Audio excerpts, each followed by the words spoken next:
Hey everybody, it's Scott Curcio here in Chicago, and it's our 2022 luxury housing market update. Before we dive in, just a reminder that I do a very nice printed piece every year. So if you want a little bit more detail, you want the graphs, you want the charts, you want a little bit more description of where we are and where we're going, shoot me a message. At the end of this video, you'll see a title screen, which will give me a phone number that you can text or call, my email. You can direct message me on any of my social media platforms. I'll be happy to mail or email you one of those. We even go back a couple years and if you really want to dive in. So with that, what did we see this year? Well, obviously the high-end market was not immune to some of the other changes we saw, right? Earlier in what happened in the first part of the year, it was aggressive and then it kind of cooled a little bit. If you want the total recap of Chicago's 2022 market, I have another video on that, so go over and watch that. And also don't forget to watch my 2023 predictions video if you really want to get the full scope of everything going on. But let's talk about the high-end homes here. Again, when I do this, we're talking about million-plus properties.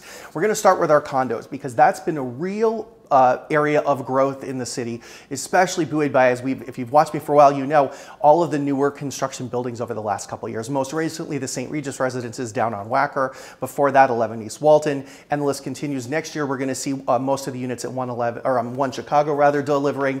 Won't be as high of the sales prices as we've seen, but again, more luxury condos and money into the market.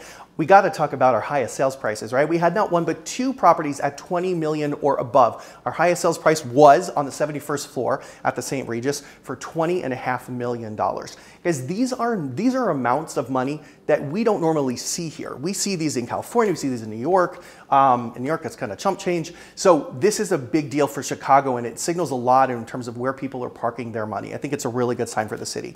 Now, we also saw this year 8 properties to sell over $8 million. We've never seen that before either. Again, these are our condos. Of course, our number of sales was down from last year. 2021, let's face it, across the board, it was a little bit of a unicorn. So if we're going to look everything 2021 to 2022, we're going to get sad and depressed really fast. So we're going to also look back a little bit, right? We did nearly 2 times the number of million-plus condos in 2022 that we did in 2020. So while we were down from last year, overall, really the trajectory, sorry, I should do that way because that's how you'll see it. The trajectory is really in our favor.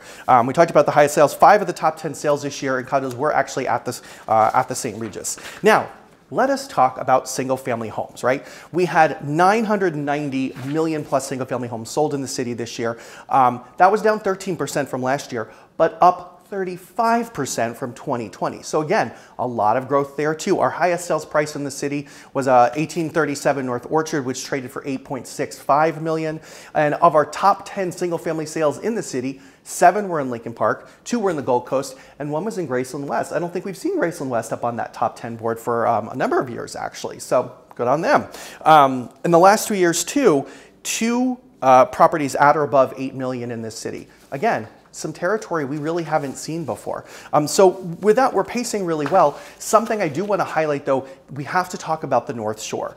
While we saw some of the values in a lot of neighborhoods come back, we saw the value up along the North Shore in just about every community increase. And we had some major increases from not just 2021 to 2022, but 2020 to 2022. We're talking some neighborhoods that gained 50% or more in their average sales price, talking about Lake Forest, Lake Bluff. So we've seen so much movement up there. I'll have that summarized in my written piece and talk a little bit more about that. But read on that. It's really, really fascinating to see that growth up on the North Shore. And Lake Forest is a prime example. Pre-pandemic, struggling, holy gosh, really did they just pick it up.